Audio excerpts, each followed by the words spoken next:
சித்தராமையா. அதுக்கப்புறம் அநேகமாக அவர் விலகுவார், இந்த பட்ஜெட்டுக்கு பிறகு விலகுவார். DK சிவகுமாரை கொண்டு வருவது மூலமா காங்கிரஸ் கவர்மெண்ட்டை, அந்த காங்கிரஸ் கட்சியை அவங்க உடைப்பாங்க. ஒரு மேடையில் ராகுல் காந்தி முழங்கிக்கிட்டு இருக்காரு, வாக்கு திருட்டை பற்றி பேசிக்கிட்டே இருக்காரு. ஒரு ஸ்டேஜில் அழுத்து போட தேஜஸ்வி யாதவ் நடுவில் குறுக்கிட்டு நீங்கள் அன்எம்ப்ளாய்மெண்ட் பற்றி பேசுங்க, அதை பற்றி பேசுங்கன்னு அப்படியே மேடையில் எடுத்து கொடுக்குறாரு. ஆனால் ஒருத்தர் கூட அந்த வார்த்தையை கேட்கல. ஏன்னா அந்த இடத்துல நீங்கள் சீண்டி விட்டீங்கன்னா இந்தா குடி எவிடன்ஸ் அப்படின்னு அவர் கொடுத்தாருன்னா என்னத்துக்காக அந்த பயம் அவர்களுக்கு இருக்கிறது. ஸோ இது ஒரு பெரிய நோஸ்கட், மிகப்பெரிய பின்னடைவு திமுக. பட் ஆளுநரும் இதுக்கெல்லாம் அசர்ற ஆளு, அவரும் முடிஞ்ச வரைக்கும் மோதி பார்க்கறதுக்கு இருக்கக்கூடியவர் தான்.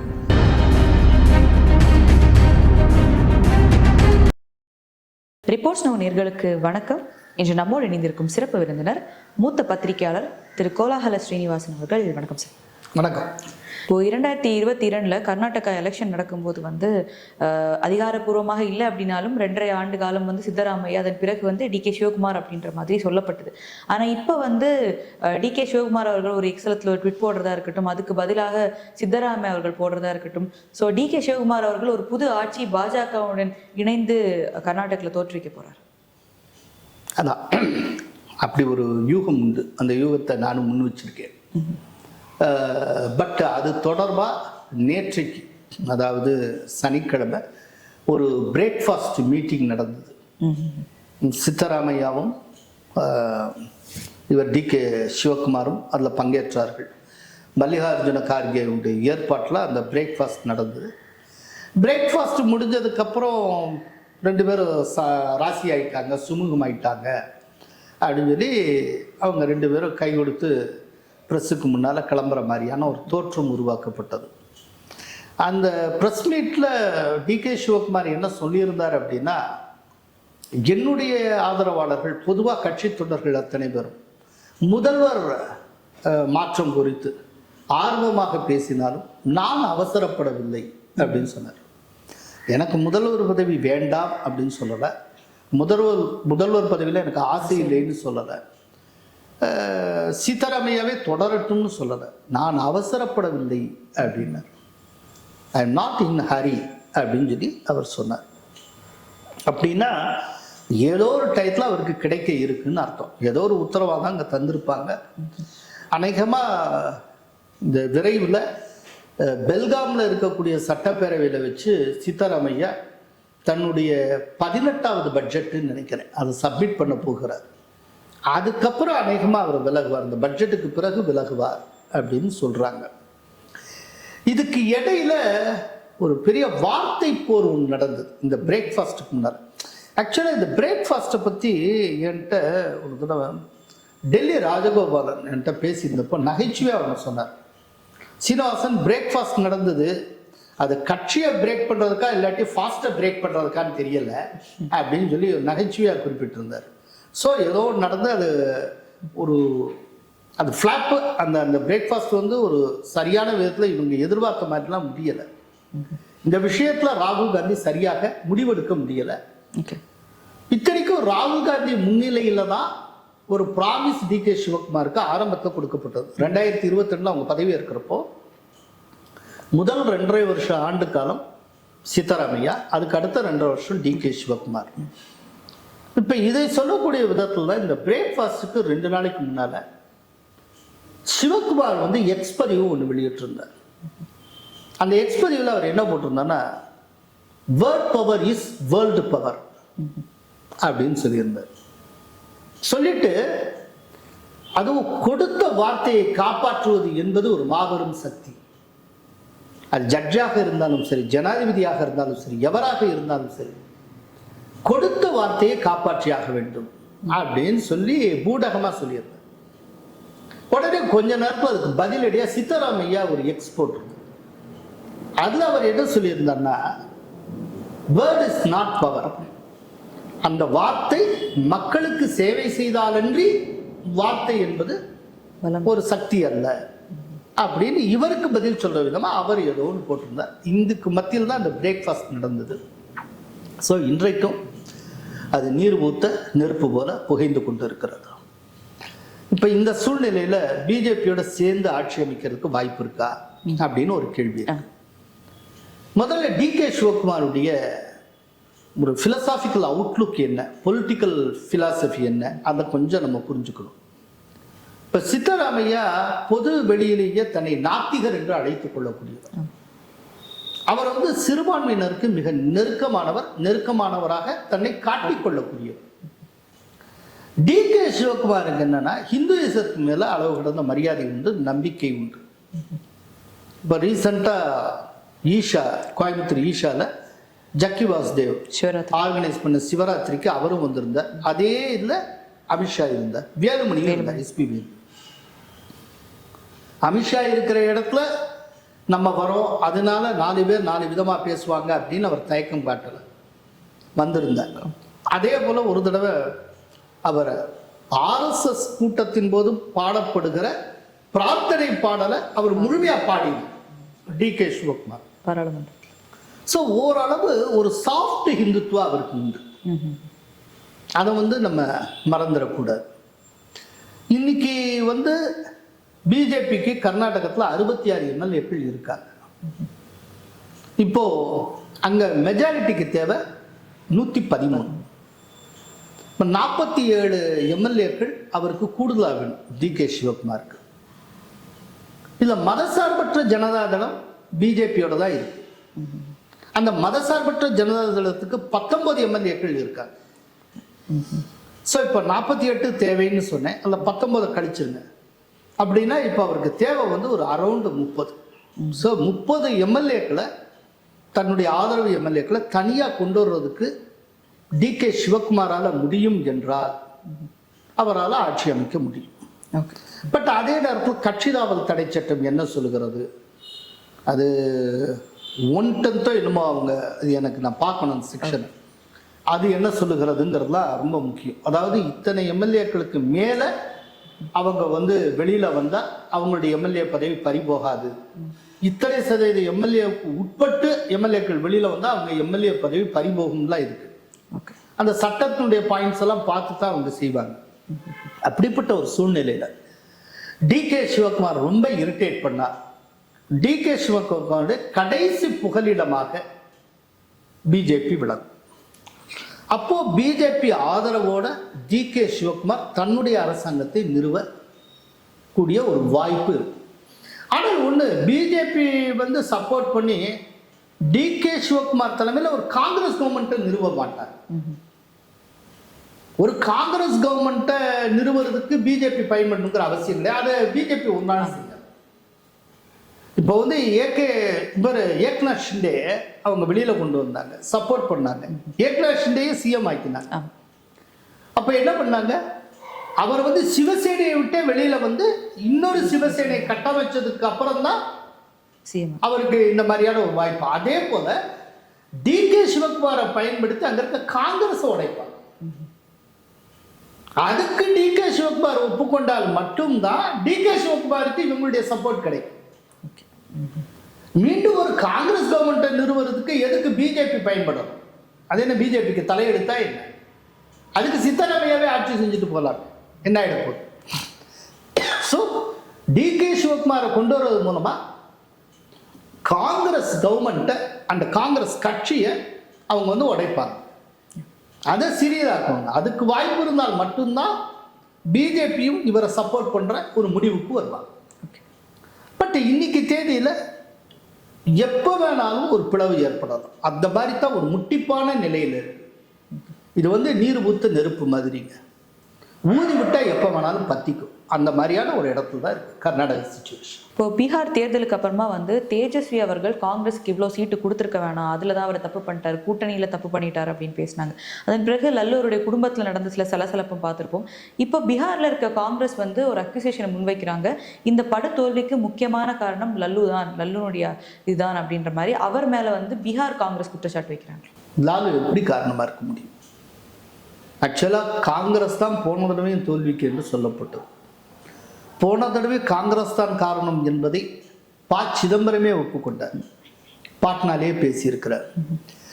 இந்த தடவையும் பேராசை பிடிச்சு 61 சீட்டில் நின்னாங்க. கூடுதலா சீட் வேணும்னு மல்லு கட்டிக்கிட்டு இருந்தனால தான் வேட்புமனு தாக்கல் முடிகிற வரை மகா கட்பந்தன்ல தொகுதி பங்கீடே நடக்குது. கடைசியில் ஒவ்வொரு கட்சியும் அவங்க மனம் போனவாறு அவங்களாவே இத்தனை தொகுதியில் நாங்கள் நிற்க போறோம்னு அறிவிச்சுட்டாங்க.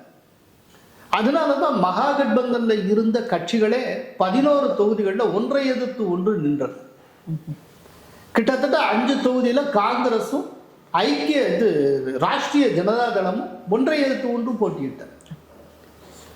அப்புறம் அதை சமாளிக்கிறதுக்கு அவங்க ஃப்ரெண்ட்லி கான்டெஸ்ட் அப்படின்னு சொல்லி அவங்க சொல்லிட்டு இருந்தாங்க. ஃப்ரெண்டாக இருந்தால் கான்டெஸ்ட் வரக்கூடாது, அப்புறம் எப்படி ஃப்ரெண்ட்லி கான்டெஸ்ட்னு ஒன்று எப்படி அப்படி ஒரு கான்செப்டே இருக்க முடியாது. ஸோ இதை சமாளிக்கிறதுக்காக தான் தேஜஸ்வி யாதவை சிஎம் கேண்டிடேட்னு அனௌன்ஸ் பண்ணி அதை வச்சுட்டு இதை மூடி மறைக்க பார்த்தாங்க. ஆனால் அவங்களுக்குள்ள ஆரம்பத்துலேருந்தே ஒற்றுமை இல்லைங்க. தொகுதி பங்கீட்டில் ஒற்றுமை இல்லை, லாலுவோட குடும்பத்தில் ஒற்றுமை இல்லை. எலெக்ஷனுக்கு முன்னாலேயே தேஜ் பிரதாப் யாதவ் கட்சியை விட்டு நீக்கினது அவர்கள் செய்த தப்பு. அவர் எதிர்த்து போட்டிட்டாரு. அதே போல ரோஹிணி ஆச்சாரியா எலெக்ஷன் முடிஞ்ச ரிசல்ட் வந்தது அவங்க சகோதரி தேஜஸ்வி, அவங்க கட்சியை விட்டு வீட்டை விட்டு வெளியேறுகிறேன் அப்படின்னு அவங்க எக்ஸ்பதி விட்டு வெளியேறினாங்க. அதே போல இந்த இந்தி கூட்டணியில் இருந்த ஒரு கட்சி ஜார்க்கண்ட் முக்தி மோர்ச்சா, அது தேர்தலுக்கு முன்பாகவே நான் இந்த கூட்டணிலேருந்து வெளியேறுகிறேன், நாங்கள் ஜார்க்கண்ட் பீகார் பார்டரில் இருக்கிற 12 தொகுதியில் வெறும் 2 தொகுதி கேட்டோம், அதை கொடுக்கறதுக்கு தேஜஸ்வி யாதவால் முடியலை, தயாராக இல்லை அப்படின்னு சொல்லிட்டு அவர் வெளியேறி ஜார்க்கண்டில் தன்னுடைய மினிஸ்ட்ரியில் இருந்த ஆர்ஜேடி, இந்த ராஷ்டிரிய ஜனதா தள் அமைச்சர் அவரை அவங்க ஃபயர் பண்ணாங்க, அவரை வீட்டுக்கு அனுப்பிச்சாங்க. ஸோ அதன் மூலமாக ஜார்க்கண்ட் முக்தி மோர்ச்சாவுக்கும் இவங்களுக்கு இடையிலான உறவு சீர்கட்டது. இப்படி ஒவ்வொரு நிலையிலும் ஒற்றுமை இல்லை. இதை விட நேரேட்டிவ்ல ஒற்றுமை இல்லை. நேரேட்டிவ்ல எதை ஹைலைட் பண்ணி எந்த நேரேட்டிவ்ல கொண்டு போகிறது அப்படின்னு வர்றப்போ ராகுல் காந்தி வாக்கு திருட்டு எதையோ ஒன்று அர்த்தம் இல்லாமல் பேசிக்கிட்டே இருந்தார். அது பீகாருக்கு கொஞ்சம் கூட சம்மந்தமே இல்லை. இப்போ வாக்கு திருட்டுன்னு உண்மையில் நடந்திருந்தால் 67% பேர் எப்படி வாக்களிச்சிருப்பாங்க? 67% கிட்டத்தட்ட 5 கோடி பேர் வாக்களிச்சிருக்காங்க. அதாவது இந்தியாவுடைய முதல் தேர்தல் 51 நடந்தது. அதுலேருந்து ஆரம்பித்து இப்போ வரைக்கும் பார்த்தீங்கன்னா அதில் பீகாரில் ஹையஸ்ட் போலிங்கே 67% இதுதான். வாக்கு திருட்டு உண்மையில் நடந்தால் எப்படி ஹையஸ்ட் போலிங் சாத்தியமாயிருக்கும்? இன்னொன்று, வாக்கு திருட்டு நடந்தது, என்னுடைய வாக்கு எனக்கு கிடைக்கல அப்படின்னு பொதுமக்கள்லேருந்து ஒருத்தன் கம்ப்ளைண்ட் பண்ண, ஒரு போராட்டம் இல்லை பொதுமக்கள் செயலி, எதுவுமே இல்லை, இவராக சொல்லிட்டு இருந்தார். அதே நேரத்தில் தேஜஸ்வி யாதவ் வேலையில்லா திண்டாட்டம் அது இதுன்னு இந்த கிரவுண்ட் ரியாலிட்டியோட தொடர்புடைய ஒரு இஷ்யூவை அவர் கையில் எடுத்தார். ஸோ அவங்க மகா கட்பந்தனுக்குள்ள நேரட்டிவ் செட் பண்ணுறதுல ஒரு இது இல்லை, ஒருங்கிணைப்பு இல்லை. ஒரு மேடையில் ராகுல் காந்தி முழங்கிக்கிட்டு இருக்காரு, வாக்கு திருட்டை பற்றி பேசிக்கிட்டே இருக்காரு. ஒரு ஸ்டேஜில் அழுத்து போன தேஜஸ்வி யாதவ் நடுவில் குறுக்கிட்டு நீங்கள் அன்எம்ப்ளாய்மெண்ட் பற்றி பேசுங்க, அதை பற்றி பேசுங்கன்னு அப்படியே மேடையில் எடுத்து கொடுக்குறாரு. சொன்னதுக்கப்புறம் ஒவ்வொன்றிலையும் ஒரு 4 வரி இவர் பேசுகிறார். ஸோ தலைவர்களுக்கு இடையிலேயே கருத்தொற்றுமை இல்லை. ஆரம்பத்துலேருந்து பார்த்தீங்கன்னா ஒவ்வொரு ஆஸ்பெக்ட்லையும் ஒற்றுமை என்பதே இவர்கள்ட்ட இல்லை. அதனுடைய இதுதான் இவங்க அறுவடை பண்ணாங்க, வேற ஒன்றும் இல்லை. அப்புறம் இந்த எஸ்ஐஆர் ஒரு காரணம். எஸ்ஐஆர் மூலமாக இறந்து போனவங்க பேர் நீக்கப்பட்டது, புலம்பெயர்ந்தவர்கள் பேர் நீக்கப்பட்டது, மல்டிபிள் பாயிண்ட்ஸில் ஒருத்தருக்கு 3 இடத்துல வாக்குகள் இருக்கும், அதெல்லாம் நீக்கப்பட்டு சரி செய்யப்பட்டது. அதன் மூலமாக செத்தவங்க பேரில் போய் ஓட்டு போடுறது, அவன் எத்தனையோ காலமாக தமிழ்நாட்டில் உட்காந்துருப்பான், அவன் பேரில் எவனோ ஒருத்தன் ஓட்டு போடுவான். இந்த வேலையெல்லாம் பண்ண முடியாமல் போயிடுச்சு. பித்தலாட்டம் எதுவுமே செய்ய முடியலை, அது கையொடிஞ்ச மாதிரி ஆயிடுச்சு. இதெல்லாம் தான் காரணம். இப்போது தமிழக கவர்னர் ஒரு தனியார் தொலைக்காட்சியில் ஒரு பேட்டி கொடுத்ததுக்கு அப்புறமா கவர்னர் அவருக்கும் திமுக கட்சியில் இருக்க பலரும் அதுக்கான எதிர்வினைகளை ஆற்றியிருந்தார். ஸ்டாலின் அவர்கள் திமிருத்தனத்தை அடக்க வேண்டும் கவர்னருடையது அப்படின்றார். அதே மாதிரி கவர்னர் அவர்கள் தமிழகத்தில் பயங்கரவாதம் இருக்குது அப்படின்னு பேசினதுக்கு அப்பாவு அவர்கள் இங்கே இருக்குது பயங்கரவாதம், அந்த பயங்கரவாதியே கவர்னர் தான் அப்படின்ற ஒரு குற்றச்சாட்டு வைக்கிறார். ரகுபதி அவர்கள் இன்னொரு பக்கமே ஒரு ராஜ்பவனில் இருக்க வேண்டியவர் கிடையாது, இவர் கமலயாளத்தில் இருக்க வேண்டியவர் அப்படின்ட்டு. இப்போ ராஜ்பவனுடைய பேர் லோக் பவனாக மாற்றப்பட்டிருக்கு. இதுக்கு ஸ்டாலின் அவர்கள் பேர் மாற்றம் இங்கே தேவையில்லை, சிந்தனை மாற்றம் தான் தேவை அப்படின்னு சொல்லி ஆனால் இதுக்கு மத்தியில் ராஜ்பவன்கிறது இது மக்கள் பவனாக மாறும் அப்படின்னு நம்ம சொல்லியிருக்கோம்.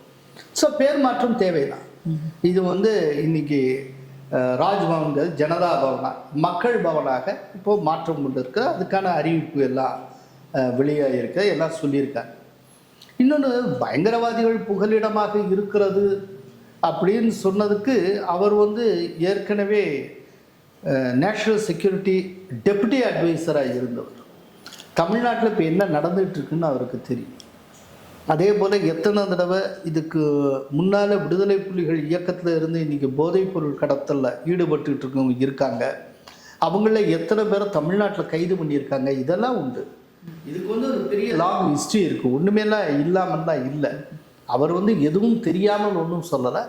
ஆனால் எனக்கு ஒரே ஒரு ஆச்சரியம், அவரை பற்றி இவ்வளோ ஒரு மோசமான கமெண்ட்டை சபாநாயகராக இருக்கிற ஒருவர் சொல்லி இருக்கிறதுங்கிறது ஆச்சரியமாக. சபாநாயகர் வந்து கட்சிக்கு அப்பாற்பட்டவராக இருக்க வேண்டும். இப்போ ரகுபதி சொல்லலாம், அவர் ஒரே நேரத்தில் அமைச்சர் அஸ்வலஸ் அரசியல்வாதி. இப்போ அவர் என்ன சொல்லியிருக்காரோ அது எனக்கு விமர்சனம் இல்லை, அவர் சொன்னது ஒரு விஷயம் இல்லை. ஆனால் சபாநாயகர் அவர்கள் அவ்வாறு பேசி இருக்கக்கூடாது. அதுக்கு பதிலாக அவங்க என்ன செஞ்சுருக்கலாம் அப்படின்னா, நீங்கள் இப்படி சொன்னீங்கன்னா அதுக்கு என்ன எவிடன்ஸுன்னு கேட்டிருக்கணும். ஆனால் ஒருத்தர் கூட அந்த வார்த்தையை கேட்கல. ஏன்னா அந்த இடத்துல நீங்கள் சீண்டி விட்டீங்கன்னா இந்த அப்படி எவிடன்ஸ் அப்படின்னு அவர் கொடுத்தாருன்னா என்னத்துக்காகும், அந்த பயம் அவர்களுக்கு இருக்கிறது. அதனால இன்னொன்று, இப்போ இருக்கிற கவர்னர் வந்ததிலிருந்து இப்போ வரைக்கும் நடந்துகிட்டு இருக்கிறது என்ன அப்படின்னா, இந்த கவர்னர் நீட்டிய எதையும் படித்து பார்க்காம கையெழுத்து போடுவதில்லை. இதுதான் உங்களுக்கு பிரச்சனை. அவர் வந்து ப்ரப்போசல் மசோதான்னு ஒன்று கொடுக்குறாங்கல்ல, கொடுத்த எல்லாத்துலேயும் படிச்சு அத்தையும் படிக்கிற இந்த படிக்கக்கூடிய கவர்னராக இருக்கிறதா இவர்களுக்கு பிரச்சனையாக இருக்குது. இப்போ இந்த கவர்னருக்கு எதிராக இந்த காலம் தாழ்த்துகிற யூனிவர்சிட்டி மசோதா தொடர்பா அப்படின்னு கொண்டு போய் கேஸ் போட்டாங்க. அது உச்சநீதிமன்ற டிவிஷன் பெஞ்சு என்ன கூறியது, கவர்னருக்கும் ஜனாதிபதிக்கு காலக்கெடுவை வச்சாங்க. இப்போ அதை எதிர்த்து 14 கேள்விகளை ஜனாதிபதி எழுப்பினார். எழுப்பிய ஜனாதிபதிக்கு இப்போ பதில் வந்தாச்சு. 14 கேள்விகளில் 11 கேள்விகளுக்கு அது பதில் சொல்லியிருக்கு. அந்த 11 கேள்விகளுடைய அந்த பதிலுடைய சாராம்சம் என்ன, நீங்கள் காலக்கெடு விதிக்க முடியாது, இதுதான். ஸோ ஜனாதிபதிக்கு விதிக்க முடியாது, கவர்னருக்கும் விதிக்க முடியாது. இன்னொரு ஒரு கவர்னருங்கிற முறையில் அவர் என்ன செயல்படுகிறாரோ அந்த செயல்பாட்டை வந்து நீதிமன்ற வரம்புக்குள்ளேயே கொண்டு வர முடியாது. அதை விட இன்னொன்று, இது பற்றி ஏற்கனவே ஒரு டிவிஷன் பெஞ்சு விசாரிச்சது இல்லையா, அப்படி விசாரித்திருக்கவே கூடாது, அது விசாரணைக்கே எடுத்திருக்க கூடாது அப்படிங்கிற மாதிரியான கருத்து சொல்லியிருக்காரு. ஸோ இது ஒரு பெரிய நோஸ்கட், மிகப்பெரிய பின்னடைவு திமுகவுக்கு. அதை விட ரொம்ப முக்கியமான ஒரு விஷயம், மசோதா தொடர்பாக தான் இவங்க கேஸ் போடுறாங்க. ஜனாதிபதி எழுப்பின அந்த 14 கேள்விகளில் ஒரு கேள்வி, மசோதாங்கிற நிலையில வழக்கு தொடுக்க முடியுமா? ஒரு விஷயத்தை சட்டமாக்கினதுக்கு அப்புறம் தானே வழக்கு தொடுக்க முடியும். சட்டம் ஆவதற்கு முன்பாகவே வழக்கு தொடுக்கவும் அந்த வழக்கை ஒரு நீதிமன்றம் விசாரித்து தீர்ப்பளிக்கவும் முடியுமா அப்படின்னு ஒரு கேள்வி. ஆக்சுவலாக இதை கொஞ்சம் கரெக்டாக புரிஞ்சுக்கிறதுக்கு ஒரு சட்டம் எப்படி உருவாக்கப்படுகிறது அப்படிங்கிறத நேயர்கள் புரிஞ்சுக்கணும். ஒரு புதுசாக ஒரு சட்டம் கொண்டு வரணும்னா முதல்ல என்ன செய்வாங்க அப்படின்னா, சட்டப்பேரவையில் மசோதான்னு ஒன்று தாக்கல் செய்வாங்க. பார்லிமெண்ட்லேயும் அப்படித்தான், பார்லிமெண்ட்டில் மசோதா அப்படின்னு, ஆங்கிலத்தில் பில் அப்படிங்கிறோம். அந்த பில்லை தாக்கல் பண்ணுறாங்க, பில்லு நிறைவேற்றப்படுது. சட்டப்பேரவையில் வாக்கெடுப்பு நடத்துவாங்க. அந்த வாக்கெடுப்பு பெரும்பாலும் கையை உயர்த்துறது அந்த மாதிரியா இருக்கும்.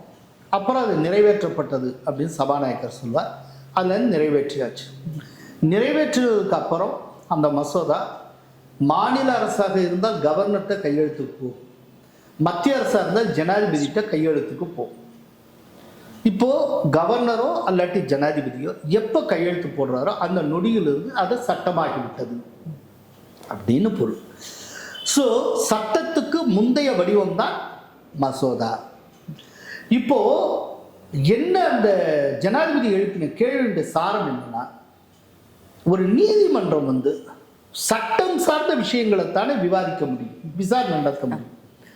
சட்டத்துக்கு முந்தைய வடிவத்தில் இருக்கக்கூடிய விஷயங்கள் குறித்து நீதிமன்றம் விசாரிக்க முடியுமா, அதற்கு அதிகாரம் இருக்கிறதா அப்படிங்கிறது தான் சார். இப்போ ஏற்கனவே கொடுத்த அந்த டிவிஷன் பெஞ்ச் கொடுத்த தீர்ப்பு மசோதா மீதான தீர்ப்பு. ஓகே. அது இன்னும் சட்டமாக்கப்படவே இல்லை. அவங்க கன்டென்ஷனே என்ன, கவர்னர் கையெழுத்து போடலைங்கிறதான, போட்டா தானே சட்டமாகும். இப்போ அவங்க எழுப்பியிருந்த கேள்வி சட்டம் ஆகல, மசோதாவா தான் இருக்கு. சட்டம் ஆனாத்தானே ஒரு நீதிமன்றம் சட்டம் சார்ந்த விஷயத்தை தானே பேச முடியும். சட்டத்துக்கு முந்தைய இதெல்லாம் வந்து அது எப்படி விவாதிக்க முடியும், அதெல்லாம் விசாரணை நடத்த முடியுமா அப்படின்னு கேள்வி. அதுக்கு இப்போ அந்த கான்ஸ்டிடியூஷன் பெஞ்ச் கொடுத்த தீர்ப்புல வந்திருக்க பதில் என்ன அப்படின்னா, இந்தியா சுதந்திரம் அடைந்ததிலிருந்து இப்போது வரை சட்டமாகாத ஒரு விஷயம் குறித்து ஒரு நீதிமன்றம் விசாரணை நடத்தியதாக நாங்கள் கேள்விப்பட்டதும் இல்லை, அப்படி ஒரு விஷயத்தை கற்பனை கூட செய்து பார்த்ததில்லை அப்படின்னு சொல்லியிருந்தாங்க. அப்படின்னா இது என்ன அர்த்தம், இது விசாரிச்சிருக்கவே கூடாது. அப்புறம் இன்னொரு இடத்துல பதில் வருகிறது. அது என்ன அப்படின்னா, ஆளுநர் கையெழுத்து போடாத எதுவும் சட்டமாக முடியாது அப்படின்னு சொல்லி இவ்வளவும் சொல்லியிருக்கு. அப்படிங்கிறப்போ இப்போ என்ன பண்றது? ஸோ ஆளுநர் தான் எல்லாம், ஆளுநர் கையெழுத்து போடலைன்னா ஒன்றும் நடக்காது, பப்பு வேகாது அப்படிங்கிறத இந்திய உச்ச நீதிமன்றத்தினுடைய அரசமைப்பு சாசன அமர்வே ஒருமனதாக தீர்ப்பு சொல்லியிருக்கிற நிலையில் இப்போ அவங்களுக்கு இருக்கிற ஒரே வழி ஆளுநர் மீது பழி தூற்றுவது. ஆளுநர் இனிமேல் என்ன செய்வாங்கன்னு தெரியுமா, இந்த எலெக்ஷனுக்கு 6 மாதம் இருக்குல்ல, அதில் வந்து ஆளுநரை தமிழ் கூறும் நல்லுலகின் எதிரி போலவும் தமிழர் கலாச்சாரத்தின் விரோதி போலும் அப்படியே சித்தரித்து ஒன்று அப்படியே கொண்டு போவாங்க, ஒரு டெவலப் பண்ணுவாங்க இவங்களா. அதாவது இவங்களுக்கு பிடிக்காத ஒரு விஷயத்தை தமிழனின் எதிரி போல சித்தரிக்கிறதுங்கிறது திராவிட முன்னேற்ற கழகத்தினுடைய அரசியல் பாட்டு. இவங்க ஒரு பிராமண எதிர்ப்புன்னு கொண்டு வந்தால் அதை கடைசியில் பிராமணர்களை தமிழர்களின் எதிரி மாதிரி கொண்டு வருவாங்க. ஹிந்திய எதிர்த்து ஒரு அரசியல் பண்ணால் ஒட்டுமொத்த இந்த ஹிந்திய மொழியையே தமிழர்களுக்கு எதிரான ஒரு மொழின்னு கொண்டு போவாங்க. நீங்கள் இவங்க எதெல்லாம் எதிர்க்கணும் ஆசைப்படுறாங்களோ அதை அந்த கட்சியின் எதிரின்னு கொண்டு போக மாட்டாங்க, தமிழனின் எதிரின்னு கொண்டு போவாங்க. இதுதான் இவங்களுடைய ஸ்ட்ராட்டஜி. இப்போ அதே போல ஆளுநரை தமிழர்களின் எதிரிங்கிற மாதிரி கொண்டு போவாங்க. அதுக்கு என்னென்ன செய்யணுமோ எல்லாம் செய்வாங்க. பட் ஆளுநரும் இதுக்கெல்லாம் அசர்ற ஆள் இல்லை. அவரும் முடிஞ்ச வரைக்கும் மோதி பார்க்கறதுன்னு இருக்கக்கூடியவர் தான். ஃபார்மர் போலீஸ் ஆஃபீஸர் வேறு, இன்னொன்று இன்டெலிஜென்ஸ் சைட்லேயே ஒர்க் பண்ணவர். அதை விட வடகிழக்கில் இருக்கக்கூடிய மாவோயிஸ்ட் பயங்கரவாதிகள் அவங்கள வந்து மெயின் ஸ்ட்ரீம் மீடியா கொண்டு வர்றதுலையும் அவங்களுக்கும் மத்திய அரசுக்கும் இடையில ஒரு பேச்சுவார்த்தை டயலாக் உருவாக்குவதற்கும் பாடுபட்டவர். ஸோ பயங்கரவாதிகளுடைய டிசைன் என்னவா இருக்குங்கிறது நுக்கன் கார்னர் தெரிந்தவர் கவர்னர். அதனால் அவரெல்லாம் இவங்க லைட்டாக எடுத்துக்கிட்டாங்கன்னா அதுக்கு பெரிய விலை கொடுக்க வேண்டியிருக்கும். எங்களோட இணைந்து பல்வேறு கருத்துக்களை பயந்தமைக்கு ரொம்ப நன்றி சார். நன்றி.